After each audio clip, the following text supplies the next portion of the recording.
و عقلم بهم میگه آقا این کارا رو من میرم دنبالش و این هم یه چیزی بود که من وقتی که ویدیوها رو دیدم و تجربه بقیه رو گوش می‌کردم و واقعا هم چند باعث می‌کردم. البته ممکن نباید مثل همه بیزنس‌های دیگه سرمایه می‌خواد، ترینینگ داره، باید کارش رو یاد بگیری. همینطوری الکی نیست شما برید تو کارخونه هم اول باید ترینینگ بگیری.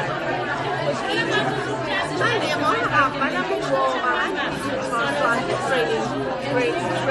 یعنی شعار من یه روز ترینینگ تموم نشد باید فکر ترینینگ کردم، بعد شروع کردم به کار، بعد تازه یاد گرفتم که چیزی کنم بالاخره معلومات خودم رو بردم بزنس شناختم، محصولات رو شناختم، با آدمای دیگه حرف زدم، هر سایبانی ویدیوها رو نگاه کردم، اطلاعات رو جمع کردم و شروع کردم و من با سرمایه‌گذاری بالا شروع کردم و نقطه‌های کردی جواب زدی چه پولی دارم. البته سرمایه‌گذاری کردن لول دارن